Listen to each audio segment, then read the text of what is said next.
right, welcome back to the Scarlet Faithful podcast. I'm Aaron Brightman. My voice is fighting its way back to shape in full bloom allergy season. I apologize for the last couple episodes not being sounding the best.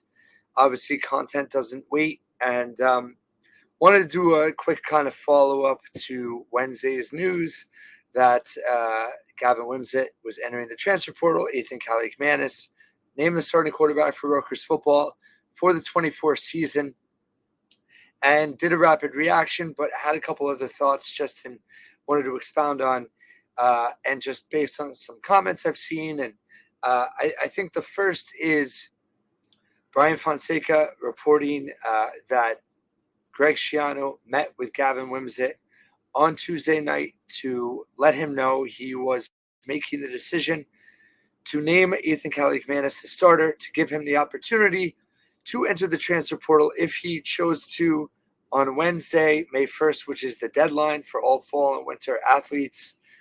Just a reminder, while it's the deadline to enter, we could still hear some names that came out simply because of the compliance, paperwork, filing, all that. You have up to 48 hours. So not that I'm expecting any surprises, but just to make that point. So, there's been some blowback. Some people have said, why would Schiano do this? Strategically, it's not a good move. You're now inexperienced at backup. Giving him the opportunity to leave is not what's best for the team. So I think that's layered. I think on the face of it, having four quarterbacks is extremely challenging. And although it'd be great to say, we have a Big Ten starter as our backup, experience-wise, just on paper, that's different than the actual reality of doing that, right? In terms of they're not robots. Personality-wise, keeping four quarterbacks happy, right? It's a very challenging thing to do in this day and age. And with the transfer portal, right, it's going to make things that much harder. Like all four quarterbacks that Rutgers had at the spring game, right? All of them have multiple years of eligibility remaining. All of them. So this isn't just a one-year thing. And you have a quarterback committed in the 25 class. So someone's leaving at some point.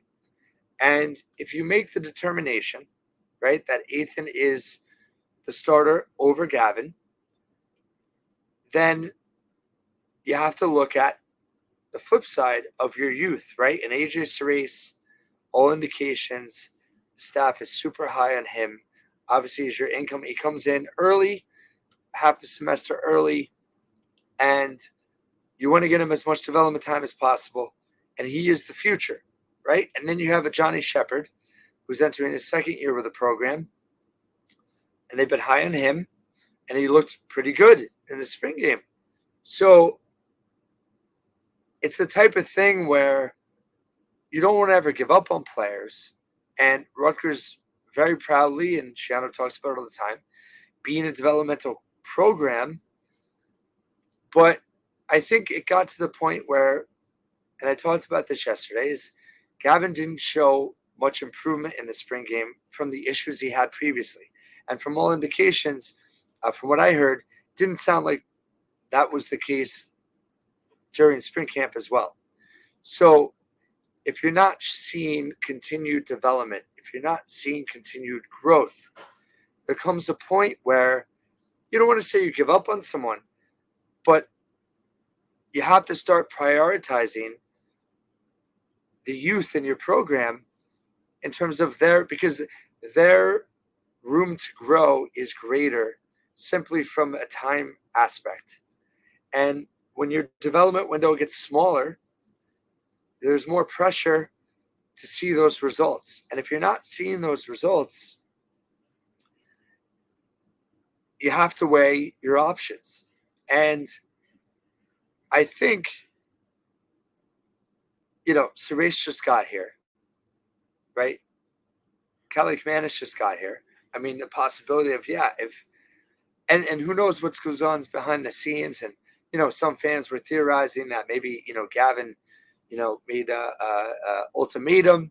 I don't think that that's the case, but I think at the same time, you can't get greedy, right? And as a program, yeah, would the easy thing on paper do keep all four for next season for depth purposes, for, if your starter goes down, if Kaliakmanis gets hurt, you plug Gavin in and boom, you have experience there. The flip side of that is that he had the lowest completion percentage of any FBS quarterback last season. So that stat line,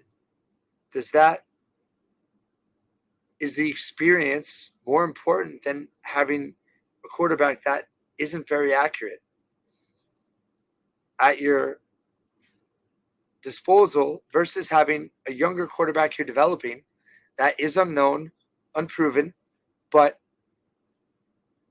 very possibly could have a higher ceiling just in terms of being more accurate and showing that he's more accurate, at least in the spring game, and have to assume they're seeing that in spring camp as well.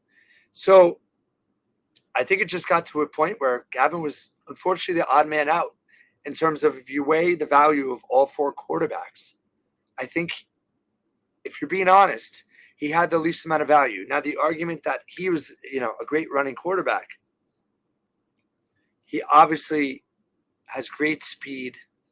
He's had some great runs at Rutgers. The argument that he had 20 total TDs last year, I mean, it's factually accurate. 11 rushing TDs, 7 of them were from 1 yard out. In terms of Gavin at the goal line, I mean, those are carries being taken away from the running backs. And now you have, Monungai back, Sam Brown healthy. You have a stable, you have Jashawn Benjamin, Ed Grier, you have Gabe Winovich now. Those guys are all capable of running it in from the goal line, from 2-3 yards out, whatever. So it wasn't a necessary function of the quarterback. And Gavin had value there, but it's not irreplaceable value. So, and while he had some big runs, he wasn't the best at evaluating the read option and being able to make decisive decisions on the fly to make plays with his legs. And, when Rutgers got Athan Kaliakmanis, one thing that we pointed out, David Anderson and I on the pod, was that he actually was more mobile than people realized. And Minnesota last year really didn't use him in that way. But I think Rutgers can use him a little bit more than he was utilized in the run game at Minnesota. Not to say he's anywhere near the athlete that Gavin Wimsatt is, because he's not. But I think the value of Gavin in the run game can be distributed in other ways and makes him more replaceable. Because when you can't complete short passes, you can't complete deep passes, you're inaccurate, that makes you, unfortunately, expendable and worth taking a chance on the next guy because of that. And I said yesterday, Kaliakmanis isn't the next coming of Gary Nova, right? But if you look at passing touchdowns, he had 14 last season. Gavin had 9. Similar attempts, 170-something to 180-something. And the accuracy of Kaliakmanis is not the most accurate. 53% is not great, but it's better than 47%. And I think the hope is that in Kirk's system now, where he's more familiar and Kirk is more familiar with him, rather than having a first-time offensive coordinator last season, he could be more accurate. And Rutgers has a lot of young talent at wide receiver now.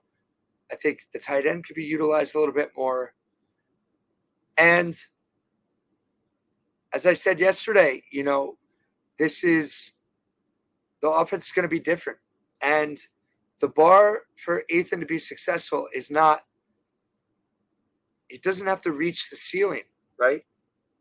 I mean, we've said all along, if the Rutgers offense could just be average, low 20 points a game, 300 to 400 yards, move the chains at times, sustain drives, keep the defense off the field, move the clock on a consistent basis in Big Ten play, which they struggle with at times, that is progress. No one's expecting Kaliakmanis to throw 300 yards a game and score 30 points a game on average. But if they could be more efficient in the pass game, more accurate, stretch the defense more, that will help open up the run game more. And it will help the offense be more efficient. So the bar for success for Kaliakmanis, the bar for success for the offense, no one's expecting to be, even if they're a top half Big Ten offense now. But if they're, middle of the pack, if you could be 8 to 12, right? That's with 18 teams now. That's better than 16th, 17th, 18th. Last year, 12th, 13th, 14th, the last few years. So, again, you hope it's better than that. And I think another key thing now is this is Kirk Ciarrocca's offense. There's no excuses. This is his personnel. This is his handpicked quarterback. There's no excuses for what he can and cannot do in terms of implementing the offense. And I think that's a positive, right? Because you don't want the offensive coordinator feeling held back by the personnel. And at the same time, you want to be able to hold that offensive coordinator accountable, right? Who's making over $1 million a year, the highest paid offensive coordinator in program history. You got your guy now. You have recruits in. Your receiving core is pretty much handpicked by you as well. So time to cook. And now they have a full 3 months before the season starts. You have full reps for Kaliakmanis. You get more reps now with Ajani, and Ciarrocca speeds up their development. You don't want to stunt their growth either by having Gavin take reps when he's not your chosen guy to be the starter anymore. And sometimes you got to rip the Band-Aid off. And yes, going into next season with Ajani and Ciarrocca as your backups with no real game experience, sure, that's, if you say concerning, it's nerve-wracking, but that's the reality of college football these days. You're not going to have guaranteed depth all the time. And I don't think there's any chance they're going to go on the portal and bring someone in. This is their room. This is their quarterback group. And it's time to develop them now and for the future. And like I said, they all have multiple years of eligibility left. You just couldn't have that logjam anymore. And just to give Gavin, some credit in terms of how he handled the whole situation throughout his career, obviously didn't work out the way he wanted to. Hopefully now he finds an opportunity that will work out the way he wants it to. And Rutgers fans should not have revisionist history. He struggled in the pass game. But listen, he did enough to be the starting quarterback for a team that won a bowl game and had a winning record for the first time in 9 years. And he should be credited for that. Wasn't all him, but, he was the guy. And now they're looking for bigger and better, right? The expectations have been raised. So changes have been made. And that sends a great message to the program, to all the players in the program, that expectations are raised. You will be treated fairly. You will be treated professionally in the right manner. And that if you're not going to be the guy, you will be told that up front. And if Shiano or Ciarrocca or the staff, if they misled guys, if they lied, that's going to hurt you in the long run. And although in some eyes, the short term, they're hurt by not having Gavin as the backup, I think in the long term, it's benefited it. And I would argue in the short term, I don't think they're hurt by it. Because if your alternative is if your backup is the least accurate Power 5 FBS quarterback there is that really something to be comfortable with? Why not take a chance on the younger guys that you believe in? And it could work out in a bad way next year. Kaliakmanis could go down, and Johnny Shepard might not be successful. And then Ciarrocca isn't ready and he's thrown into the wolves. Who knows? But there's going to be a certain amount of risk in everything you do. And being decisive and being transparent and believing in your development process and understanding that there's going to come a point where you have to judge the development process in a way that it didn't get to the level in the time frame you needed it to. That's okay. And it's a whole nother discussion. Rutgers developing quarterbacks, and in fairness to Gavin, obviously, he didn't have the best development process in his favor in terms of, Sean Gleason getting fired, um, leaving high school early. All of that was against him. And he did develop. He just didn't develop enough for what Rutgers needs to take the next level as an offense. And that's okay. It's better to be upfront about that than be deceiving. And it sends a huge message to the current players, to future recruits. But I think the whole idea that with the transfer portal era, I think you're seeing it in basketball too. Like, you can't hoard talent. You have to make decisions. And, you might sacrifice some experience depth to show the youth, your younger, talented players, that you believe in them. And, if I don't want to say you get burned by it, but you might have to live with some inexperience early to reap the rewards later on. And that's what they're doing. And again, I think they have a strong belief in a Johnny Shepard and AJ Cerise. They think Athan Kaliakmanis is the guy.